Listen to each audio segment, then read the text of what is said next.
साई बंदगी सतनाम बंदी छोड़ कबीर साहब की जय हो। आज हम जानेंगे सतगुरु नितिन साहिब से कि माया क्या होती है। आज उसका भेद बताएंगे नितिन साहिब जी। और एक भेदी गुरु से जब दीक्षा लेके हम अपनी भक्ति स्टार्ट करते हैं तो जो अनुभव होता है वो कैसा अनुभव होता है आज बताएंगे सतगुरु साहब। तो सत्संग को बड़े विवेक से सुने।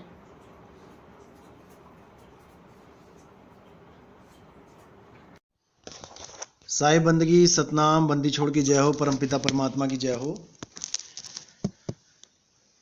साई बंदगी। तो आज हम सत्संग स्टार्ट करने से पहले टॉपिक देखेंगे कौन सा होगा आज हमारा। आज हम शब्द गुरु की तो हमने बात करनी ही है क्योंकि वही हमारा मूल है। साथ में हम माया के ऊपर भी बात करेंगे कि माया किस किस रूप में इस जगत में फैली हुई है। और अज्ञानतावश आदमी केवल औरत को माया समझ लेता है कि औरत जाति माया है। ऐसा बिल्कुल नहीं है भाई। केवल माया औरत ही नहीं है, और भी बहुत कुछ है। आज इसके बारे में डिस्कस करेंगे। जैसा कि आप सबको पता है कि हमारा मेन मुद्दा क्या है। हमारा मुद्दा है शब्द गुरु। शब्द गुरु को प्राप्त करना ही हमारे जीवन का लक्ष्य है, क्योंकि शब्द गुरु की प्राप्ति से ही जन्म और मरण खत्म होता है। भले आप कितनी ही देही गुरु की पूजा करते रहो, कितना ही देही गुरु को परमात्मा मानते रहो, कितना ही देही गुरु से प्रेम करते रहो, लेकिन अगर आपके जीवन में शब्द गुरु नहीं आया तो आपका जीवन अधूरा है, आपकी साधना अधूरी है, आपका लक्ष्य अधूरा है। भले आप 100 गुरु कर लो, देहधारी गुरु आप 100 कर लो, लेकिन अगर शब्द गुरु नहीं आया तो वो मिथ्या है, वो जीरो है, वो करा ना करा बराबर है। तो मेन मुद्दा हमारा है शब्द गुरु। जब तक हमें ऐसा गुरु नहीं मिल गया जो शब्द का भेदी है, जब तक हमें अपनी खोज नहीं रोकनी चाहिए। कितने ही गुरु क्यों ना कर लो जीवन में, मैं कहता हूं गिनती मत करो, बेअंत गुरु कर लो। जितनी दुनिया में इंसान है सबको गुरु धारण कर लो। मुद्दा होना चाहिए शब्द गुरु का। जिसके पास शब्द गुरु है, जिसके पास उसका ज्ञान है, वहां पे टिक जाना चाहिए। परख करो, बिना परख के कभी मत टिको। पूरी परख करो, परख करने के बाद आप टिक जाओ। और केवल वो करो जो गुरुजी ने बताया है। कभी किसी के साथ बहसबाजी में मत पड़ो कि वो क्या है, वो आ है कि पा है कि का है कि खा है। इस चक्कर में कभी मत पड़ो कि वो कोई धुन है या झनकार है या क्या है, उसको भी छोड़ो। जो गुरुजी ने आपको सैन दे दी है, उस सैन को पकड़ो। जो वहां पे चीज है वो आपको मिल जाएगी ऑटोमेटिकली। इस चक्कर में मत पड़ो कि वहां पे क्या है, गुरुजी ने क्या बताया है। जो वहां पे चीज है वो ऑटोमेटिकली मिल जाएगी आपको, क्योंकि वो एक ही है, वो दो नहीं है कि आपको वहां पे पहचानना पड़ेगा। जैसे कोई आदमी आपके घर में है और एक कमरे में अकेला बैठा है, तो आपके मम्मी पापा ने कहा कि तुम्हारे रिश्तेदार आए हैं, जाओ मिल लो। तो उसने पूछा कहाँ हैं, तो मम्मी पापा ने कमरे का इशारा कर दिया कि वहां हैं। अब वो भले ये पूछे या ना पूछे कि वो दिखने में कैसा है, वो ऊंचा है, लंबा है, मोटा है, काला है, पीला है, वो भले ना पूछे। अगर वो कमरे के अंदर चला गया लड़का, तो वहां पर जो बैठा है वो उसको स्वयं मिल जाएगा। वो स्वयं पता कर लेगा, वो स्वयं अनुभव कर लेगा कि वहां पे मेरा कौन रिश्तेदार बैठा है। किसी से पूछने की जरूरत नहीं पड़ेगी। कुछ लोग क्या कर देते हैं, गलती से गुरुजी से पूछने लग जाते हैं कि गुरुजी वो आवाज कैसी है, वो धुन कैसी है। उसका केवल संकेत होता है, संकेत मात्र दिया जाता है। अब हारमोनियम की धुन, जिसने कभी हारमोनियम नहीं सुना, वो किसी को पूछे कि हारमोनियम की धुन कैसी होती है, अब वो क्या करे, मुंह से निकाल के बताए क्या हारमोनियम की धुन? मुंह से वो ज्यादा से ज्यादा क्या कर सकता है? वो ऐसे ही बोल सकता है कि आ ए, ऐसे आवाज निकाल सकता है हारमोनियम की। लेकिन क्या उसके मुंह से आवाज निकालने पर क्या वो हारमोनियम की आवाज बन गई? क्या वो मुंह से जो आवाज निकाली है क्या वो हारमोनियम की ही आवाज है? नहीं। इसी प्रकार कबीर साहब कहते हैं कि वो झनकार, उसको झनकार का रूप दे दिया कि वो एक अखंड नाद है। कहीं उन्होंने बोला कि एक समय गुरु बंसी बजाई कालंदरी के तीर, संतों ने बोला उसको बंसी का रूप दे दिया। अब कोई बांसुरी को पकड़ के बैठ जाए कि नहीं वो तो बांसुरी है, हमारे गुरुजी ने तो बांसुरी बताई है, तो वो बांसुरी भी नहीं है। कोई कहता है कि वो वीणा और मुरचंग की आवाज है, तो भैया वो वीणा और मुरचंग की आवाज भी नहीं है। वो तो खुद जब अनुभव करोगे वो तब समझ में आएगा वो कैसी आवाज है। उसके जैसी आवाज इस तीन लोक में नहीं है। उसके जैसी आवाज इस तीन लोक में नहीं है। उसका केवल संकेत दिया जा सकता है कि वो ऐसी है, लेकिन असली चीज आपको तभी पता लगेगी जब आप उसको प्राप्त करोगे। नहीं तो बहस करते हुए सारी उम्र निकल जाएगी। तो इसीलिए कबीर साहब ने बार बार इशारा किया, गरीबदास जी ने भी कहा कि कोई हैरे परले पार का और जो भेद कहे झनकार का। अब कुछ लोग कहते हैं हमारे मदन पंथ में तो झनकार की बात ही नहीं करी करी किसी संत ने, आप तो गलत ज्ञान दे रहे हो, ऐसे बोलते हैं कई। तो उनको बोलो ज्वाहिरपति की वाणी पढ़ लो, रुन झुन सार शब्द झनकारा और पावेगा कोई संत प्यारा। ये ज्वाहिरपति साहिब की वाणी है, जो हमारा बीरापुर गद्दी जिन्होंने नींव रखी है वहां पे, उस गद्दी की नींव रखने वाले संत बोल रहे हैं ये वाणी कि रुन झुन सार शब्द झनकारा और पावेगा कोई संत प्यारा। तो ये झनकार एक कोड है, ये आ अक्षर एक कोड है। कोई भी गुरु भेद बताता है वो कोड है। हमने कोड के चक्कर में नहीं पड़ना है। जो गुरु ने भेद बताया है हमने उसको प्राप्त करना है। वो कोड अपने आप खुल जाएगा जब आप उसका सिमरण करोगे। अब सिमरण कभी किया नहीं और ग्रुपबाजी बना के बैठ गए कि वो आ नहीं है, वो झनकार है, वो झनकार नहीं है, वो आ है, कुछ प्राप्ति नहीं होगी। जो उसको प्राप्त कर लेगा वो जान जाएगा कि वो एक ऐसी नाद है जिसके बारे में आप कुछ भी बोलते रहो उसको कोई फर्क नहीं पड़ता। वो तो अखंड है, उसको कोई फर्क नहीं पड़ता आप कैसे याद करते हो। जैसे एक पिता को बच्चा चाहे अब्बू कह के याद करे, चाहे पापा कह के याद करे, चाहे पिताजी कह के याद करे, चाहे डैडी कह के याद करे, मुद्दा है पिता को याद करना। अब चारों बहस करने लग जाए, नहीं तूने पिताजी कैसे कह दिया, ये तो डैडी है। वो कहे तूने अब्बू कैसे कह दिया, ये तो पिताजी हैं। वो कहे तूने डैडी कैसे कह दिया, ये तो अब्बू हैं। तो उनसे बड़ा कोई बेवकूफ नहीं है। हमसे भी बहस करते हैं कई लोग कि तुम आ का खंडन करते हो, ये करते हो। अरे मैं कहता हूं चलो ठीक है, जो गुरुजी ने दिया है उसको प्राप्त तो कर लो भाई। जब तक तुम उसको प्राप्त नहीं करोगे, जब तक तुम्हारे मन की शंकाएं नहीं खत्म होगी, तुम निडर नहीं हो सकते। भले तुम मान के बैठ जाओ कि वो आ है, लेकिन इससे तुम निडर नहीं हो सकते। निडर होना है, कहें कबीर निर्भय हो हंसा। निर्भय कैसे होगे? जब उसको अनुभव करोगे, जब आपको समझ में आ जाएगा कि देह छोड़ने के बाद भी कोई स्थान है जहां पे मैं रह सकता हूं। जैसे एकदम रात में किराएदार के सिर पे आके मकान मालिक चढ़ जाए कि मेरा मकान खाली कर, निकाल सामान बाहर, तो उसकी हालत खराब हो जाएगी कि इतना सामान मैं कहां लेके जाऊं, मेरे बच्चे, मेरी बीवी, मैं सामान कहां लेके जाऊं। क्यों डर रहा है वो? क्योंकि उसके पास कोई ठिकाना नहीं है इस किराए के कमरे के अलावा। लेकिन अगर उसको 1 महीने की मोहलत दे दी जाए और वो उसमें कमरा ढूंढ ले, 1 महीने के बाद अगर वो मकान मालिक आए और बोले कि कमरा खाली कर, तो वो निडर होकर कमरा खाली कर देगा, क्योंकि उसको पता चल चुका है कि इस कमरे के अलावा भी मेरा एक ठिकाना हो सकता है मैं देख के आया हूं।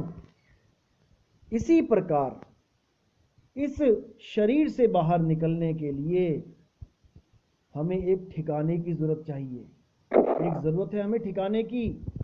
जब हमें अनुभव हो जाता है कि अब मेरा ठिकाना क्या है, तब हम निर्भय पद को प्राप्त हो जाते हैं।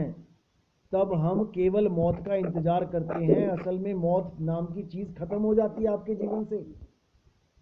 तब आप केवल ये इंतजार करते हो कि मैं कब इस शरीर को त्यागूं, मैं कब इन कपड़ों को खोलूं और मैं अपनी नग्न अवस्था में आ जाऊं, यानी कि बिना कपड़ों के आ जाऊं। और बिना कपड़ों के हम कहाँ रहते हैं? केवल अपने बेडरूम में।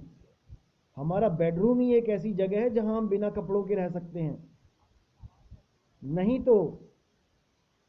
तो हम ना तो सड़कों पे खड़े हो सकते हैं नग्न अवस्था में, ना ही किसी रिश्तेदार के घर खड़े हो सकते हैं। हम अपने ही घर खड़े हो सकते हैं, अपने ही कमरे में खड़े हो सकते हैं। उसी के लिए साहिब ने उसको निज घर बोला है। निज घर कि सोई गुरु पूरा कहाए, दो अक्षर का भेद बताए, एक छुड़ाए एक लखाए, तब प्राणी निज घर को जाए। निज घर यानी कि वो घर जहां से हमारी सूरत भूलवश यहां पे आ गई, भूलवश आ गई। अब वो अपने निज घर नहीं जा पा रही है, क्योंकि उसने अपना निज घर इस देह को मान लिया है, इस शरीर को मान लिया है और इस शरीर को छोड़ने के लिए तैयार नहीं है। जब तक उसको अपने निज घर का अनुभव नहीं हो गया कि मैं शरीर को त्याग के अपनी आत्म अवस्था में भी रह सकती हूं, तब तक समझ जाना कि वो बंधन में ही है। भले वो आ को मान के बैठा हो, भले वो झनकार को मान के बैठा हो, भले वो कुछ और मान के बैठा हो। यहां मानना नहीं है, यहां जानना है, जानकर अनुभव करना है, तब बात बनेगी। अन्यथा यहीं जन्म मरण में चक्कर खाते रह जाएंगे। फालतू की जो हमारी बातें हैं, बातें ही रह जाएंगी, कुछ प्राप्ति नहीं होगी। गुरु से नाम लेके कभी बहसबाजी में मत पड़ो और केवल साधना करो, उस स्वरूप को सिद्ध करो जिसके लिए गीता में अध्याय 3 में 17वां श्लोक बोला गया है कि हे अर्जुन, जो आत्म स्वरूप में स्थित हो जाते हैं, जो आत्म स्वरूप में सिद्ध हो जाते हैं, उनके लिए वेदों के द्वारा, पुराणों के द्वारा, ग्रंथों के द्वारा बताए हुए जितने भी कर्म कांड और जितनी भी पूजाएं हैं वो मिथ्या हो जाती हैं। उनका कोई फर्ज नहीं रहता, कोई कर्ज नहीं रहता उन पर। किसी देवी देवता का कर्ज नहीं रह जाता, किसी काल भगवान का कर्ज नहीं रह जाता। वो सारे कर्जों से मुक्त हो जाता है जो भी आत्म अवस्था को प्राप्त कर लेता है। और उसी के आगे 18वें श्लोक में बताया कि जो आत्म अवस्था को प्राप्त कर लेता है वो किसी भी जीव के भरोसे नहीं रहता, वो अपने आप में स्वरूप सिद्ध हो जाता है। उसे किसी की जरूरत नहीं है, कोई उसकी मदद करने भले ना आए, उसको कोई फर्क नहीं पड़ता। उसका शब्द गुरु, उसका आत्म स्वरूप उसके साथ है। तो सारी कहानी आत्म स्वरूप की है। जब तक आपने आत्म स्वरूप नहीं जाना, जब तक मेरे भाई बात नहीं बनेगी। और आत्म स्वरूप को प्राप्त करने के लिए हमने पूरी लगन से गुरु के पास जाना है, गुरु से दीक्षा लेनी है और उस पे अमल करना है। आत्म स्वरूप प्राप्त करने में सबसे बड़ी रुकावट क्या है? वो है माया। अब ये माया कोई एक स्त्री नहीं है कि कोई औरत को माया बोल दे कि केवल एक औरत ही माया है, ऐसा बिल्कुल नहीं है। आदमी के लिए औरत माया है और औरत के लिए आदमी माया है। बहुत गहराई से समझना इसको। आदमी के लिए औरत माया है और औरत के लिए आदमी माया है। आदमी के मन पे औरत राज करती है, औरत के मन पे आदमी राज करता है। तो माया का क्या मतलब है कि माया माया सब कहे और माया चीने ना कोय, और जो मन से ना उतरे माया कहिए सोए। जो भी चीज आपके मन के ऊपर बैठ गई है, चिपक गई है, आप उसको छोड़ नहीं पा रहे हो, वही माया है, वही माया है। तो माया के कितने रूप बताए गए हैं? 3 रूप। पहले भी बताए थे मैंने, माया, ममता, मोहिनी। इसी 3 रूप में इसको त्रिगुण बोलते हैं। माया महाठगिनी हम जानी, त्रिगुण रूप लिए कर डोले। और बोले माधुरी वाणी, माया महा ठगनी हम जाने।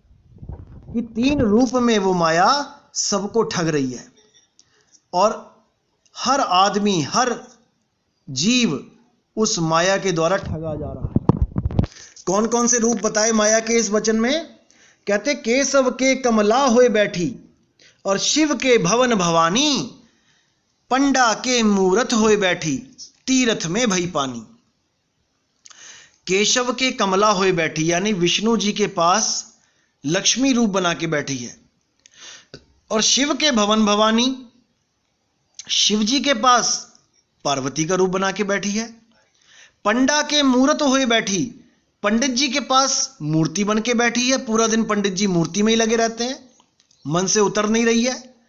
और तीरथ में भई पानी, जब किसी तीर्थ में जाते हो तो वहां पे पानी बन के बैठी है। उस पानी में देखो कितने लोग नहा रहे हैं। आगे कहते हैं माया महा ठगिनी हम जानी। योगी के योगिन होए बैठी, जो लोग योगी हैं उनके यहां योगिन होके बैठी हुई है, यानी उनकी जितनी क्रियाएं होती हैं, ये कुंडलिनी जागरण करना या फिर रेचक कुंभक पूरक करना या 5 मुद्राएं करना, चांचरी भूचरी खेचरी अगोचरी उन्मुनी, ये सब माया ही है, इनके मन से उतर नहीं रही है। योगी के योगन होए बैठी राजा के घर रानी, राजा के घर रानी होके बैठी हुई है।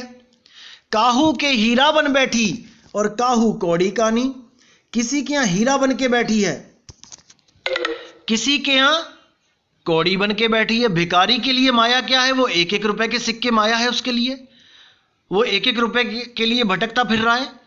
और कोई 1-1 रुपए को बिल्कुल भी तवज्जो नहीं देता है, वो कहीं भी फेंक सकता है 1-1 रुपए के नोट। वो उसके लिए कहां बैठी है? हीरे में, उसका मन हीरे में फंसा है, मोटी माया में, ज्यादा चाहिए उसको। तो कहते हैं ब्रह्मा के भगतन के भगतिन होए बैठी और ब्रह्मा के ब्रह्माणी, जो भगत लोग होते हैं उनके भगतिन बन के बैठी है और ब्रह्मा के घर में ब्रह्माणी बन के बैठी है। तो कहां बचेंगे भाई? माया महा ठगिनी हम जानी। फिर कहते हैं कहें कबीर सुनो भाई संतों, ये सब अकथ कहानी माया महा ठगिनी हम जानी। कि ये अकथ कहानी है, इस माया को कोई कथ नहीं पाया आज तक। पता नहीं किस रूप में कब किसको कहां फंसा ले, कोई नहीं जानता। केवल लेडीज से ही परहेज नहीं करना है कि कोई कहे कि माया लेडीज ही होती है। अरे भाई, जब ज्ञान में आ जाते हो, जब आत्म ज्ञान में आ जाते हो, तो ना तो कोई लेडीज रहती है और ना कोई जेंट्स रहता है, दोनों ही आत्म स्वरूप में आ जाते हैं। और अगर कोई लेडीज को लेडीज करके देख रहा है और जेंट्स को जेंट्स करके देख रहा है, वो आत्मज्ञानी नहीं हो सकता। उसके लिए बोला है गुरु पशु वेद पशु नारी पुरुष विचार, और ते नर नरक को जाएंगे जब लग ससी दिनकार। जब तक दिन और रात होते हैं, जब तक ये लोग नरकों में ही जाएंगे। जो माया को लेडीज मान के बैठे हैं, औरत मान के बैठे हैं केवल कि यही माया का रूप है। अरे तुम भी तो माया के ही अंग हो, तुम भी तो मां से ही आए हो, मां का ही तो चमड़ा है तुम्हारे अंदर। भाई, पिता का बिंद और मां का रज, तुम में कहां से अलग क्या आ गया? तुम कैसे हो गए अलग? तो मां से एक सब एक है। क्या बकरी क्या गाय, नारी नारी सब एक है, क्या महतारी माए। तो मां और बहन सब एक रूप है, सब एक है, मास मास सब एक है। इसी प्रकार माया कोई एक चीज नहीं है कि कोई एक ही माया है। माया के अनंत अनंत रूप हैं। कोई जुआ खेल रहा है तो उसके लिए जुआ माया है, कोई क्रिकेट नहीं छोड़ पा रहा उसके लिए क्रिकेट माया है, कोई कंचे नहीं छोड़ पा रहा तो उसके लिए कंचे माया है। देखो कैसे कंचे खेलते हैं बच्चे, घर से दूर 5-5 6-6 घंटा खेलते रहते हैं, घर वाले बुला रहे हैं, आ नहीं रहे हैं। क्यों? माया में लिप्त हैं वो किसी स्त्री के पीछे नहीं भाग रहे हैं, उनको कंचे ही माया बन के बैठी हुई है। जैसे पंडा के यहां मूर्त बन के बैठी है। तो इन चीजों को समझना है। अगर पंडा के यहां मूर्त बन के बैठी है तो कबीर पंथियों की अब यहां भी तो बैठी है, कबीर साहब की मूर्ति बन के। क्या कबीर पंथ में कबीर साहब की मूर्ति को माया नहीं कहेंगे? अगर पंडा के घर मूर्ति बन के बैठी है तो कबीर साहब की मूर्ति भी तो मूर्ति है, उसको कोई माया कह के दिखाए? उसकी तो सब पूजा कर रहे हैं, सब मूर्ति पूज रहे हैं, सब गुरुओं की फोटो पूज रहे हैं, कैलेंडर पूज रहे हैं। अरे वो भी तो माया है, तुम्हारे मन से नहीं उतर रही है। इसको समझना पड़ेगा गहराई से। कबीर पंथ में आने का मतलब यह नहीं है कि तुम देवी देवताओं की फोटो हटा दो और कबीर साहब की फोटो लगा दो मंदिर में। ऐसा नहीं है भाई, इस गलत फहमी में मत रहना। कबीर साहब के ज्ञान में आने का मतलब है कि तुम जड़ और चेतन का निबेड़ा करना सीख जाओ। जड़ चेतन का करे निबेड़ा और कहें कबीर सो हंस है मेरा। मेरा हंस वही है जो जड़ और चेतन का निबेड़ा करना जानता है, जो निडर है, जो निडर है, जिसके सामने कबीर साहब की मूर्ति भी आ गई वो तब भी माथा नहीं टेकेगा, जो निडर है। हाँ, कई बार ऐसे माहौल हो जाता है, जैसे कबीर जयंती में आप जाते हो कहीं पे, कोई धाणक समाज है, कोई जुलाहा समाज है, वहां पर एक मर्यादा के लिए आपको लोगों के साथ खड़े होना पड़ जाता है। आपको कोई वहां पर कोई अगरबत्ती लगानी पड़ जाती है, वहां पे कोई टीका लगाना पड़ जाता है, वो भी केवल इसलिए क्योंकि वो समाज ये चाहता है। तो आप मजबूरीवश अगर आप करते हो तो आपको अज्ञानी नहीं कहा जा सकता, क्योंकि आपको पता है ज्ञान क्या है। आपको पता है कि जो मैं कर रहा हूं वो केवल ABCD है। इन लोगों को टिकाने के लिए, इन लोगों को समझाने के लिए मुझे ये करना पड़ेगा, एक आदर मान करना पड़ेगा, ताकि ये मेरी बातें सुने। क्योंकि मैं भी कबीर पंथ में, मैंने जब प्रचार शुरू किया आज से 10 साल पहले, तो मैंने सबसे पहला काम क्या किया, मैं जिस भी स्टेशन पे उतरता था वहां पे मैं किसी रिक्शे वाले को पकड़ता था और उससे यही पूछता था कि भाई जुलाहा समाज या फिर हरिजन समाज या फिर जो वाल्मीकि समाज, ये लोग कहाँ रहते हैं, मुझे वहां ले चलो। मैं सबसे पहले इन लोगों के पास गया जिसको आप लोग कहते हैं कि शूद्र। मैं सबसे पहले शूद्रों के ही पास गया, क्योंकि मेरी बात को समझना ऊंची जात वालों के बस की बात नहीं थी। सबसे पहले मैं उन लोगों के पास गया जिन लोगों को लोग पसंद ही नहीं करते हैं। कोई घर बुलाना पसंद नहीं करता, कोई पानी पिलाना पसंद नहीं करता। मैंने वहां पे सत्य कबीर का डंका बजाया और वहां पर बहुत अच्छी संगत बनाई, क्योंकि वो लोग इन पाखंडों से दूर थे, ये जात पात बिरादरियों से दूर थे, वो सत्य के खोजी थे। मैंने देखा कि रविदास महाराज के शिष्य, वाल्मीकि जी के शिष्य, धाणक समाज वाले, ये इतना प्यारा सत्संग करते हैं। कभी आपको मौका मिले इनके सत्संग में जाने का, आप ना कसम से आप निहाल हो जाओगे। ये लोग इतनी प्यारी वाणियां बोलते हैं और इतनी सुंदर वाणियां बोलते हैं। तो जब मैं इनके पास गया तो जब इन्होंने वाणियां बोली तो मैं कसम से मेरा रोने वाला हाल हो गया। अब मैं ये सोचूं कि देखो कितनी मरम की वाणियां बोल रहे हैं, लेकिन इनको इन वाणियों के अर्थ नहीं पता है। इतना आसान हो गया मेरा काम जब मैंने इनकी वाणियां सुनी, और मैंने कुछ नहीं किया, मैंने केवल इन वाणियों को खोलना शुरू किया। और आप यकीन नहीं करोगे, इतने खुश हुए ये लोग कि क्या मिल गया इनको। इन्होंने बताया जी जन्म जन्म क्या बोलूं, बुढ़ापा आ गया, दादे परदादे चले गए ये वाणियां गाते, लेकिन आज तक इन वाणियों को खोलने वाला कोई नहीं मिला था। तो हमारी जो संगत शुरू हुई वो नीची जात वालों से शुरू हुई, हरिजनों से शुरू हुई। और जब हरिजनों से शुरू हुई तो सत्संग जब होने लगे और प्रचार बढ़ने लगा, तब धीरे धीरे धीरे धीरे ऊंची जात वालों को भी ये समझ में आने लगा। मैं तो हैरान हूं, कबीर सागर में भी इसके बारे में लिखा हुआ है कि पहले कोली चमार के घर जाके जगाना है और बाद में राज दरबार में जाना है। हद हो गई ये तो। तो गुरु की दया होती है, देखो गुरु की दया होती है ये। आज वही लोग 20-20 साल पुराने जो अपने गुरुओं के पास, अधूरे गुरुओं के पास बैठे थे और ऊंची ऊंची वाणियां गाते थे, जब उन्हें उन वाणियों के अर्थ पता लगे तो पैरों से जमीन निकल गई और अपने गुरुओं से सवाल जवाब होने लगे। तब उनके गुरुओं ने भी कह दिया कि भैया ये ज्ञान हमारे पास नहीं है, आपको आगे का ज्ञान मिलता है तो आप जा सकते हो। धन्य है वो गुरु लोग जिन्होंने इतनी बड़ी बात करी। और देखते देखते काफी अच्छी संगत जुटने लगी। लेकिन जो अब हो रहा है वो कभी नहीं हुआ, क्योंकि ये समय निर्धारित था। परमात्मा ने 2020 बिल्कुल निर्धारित कर रखा था कि 2020 के आते आते इतना बड़ा प्रचार होगा पूरे विश्व में, ऐसा डंका बजेगा कि आज तक कभी ना बजा होगा। कबीर मंसूर में भी इसका पूरा जिक्र है, मैं सत्संग में पूरा बताऊंगा आपको। लेकिन याद रखना, जहां सत्य का डंका बजता है वहां पर विरोधी बहुत हो जाते हैं। मेरे खिलाफ बहुत लोग आएंगे, बाहर के छोड़ो, हमारे पंथ के ही लोग मेरे खिलाफ खड़े हो जाएंगे, मुझे पूरा पता है। और मैं उन चीज़ों के लिए भी तैयार हूं, मैं उन परिस्थितियों के लिए भी तैयार हूं, क्योंकि मेरा उद्देश्य जीवन का एक ही रहा है कि कैसे भी जीव को जगाना है।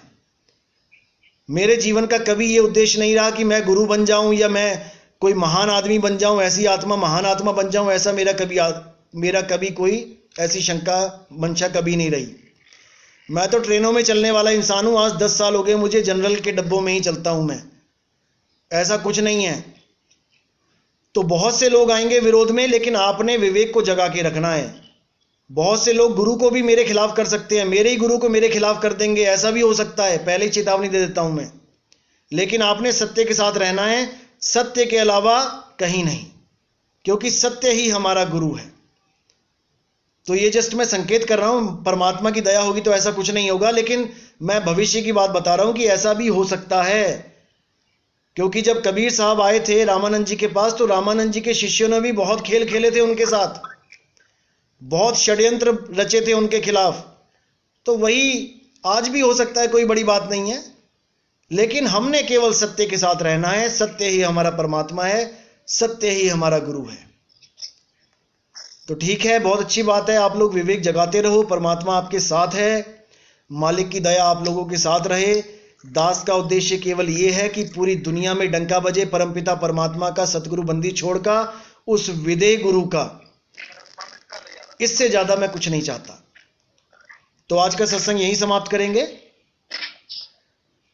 बोले सतगुरु बंदी छोड़ कबीर साहिब की जय हो, सतगुरु मदन साहिब की जय हो, बोले सतगुरु वैराग साहिब की जय हो, सभी संतों की जय हो, सभी भक्तों की जय हो। साहिब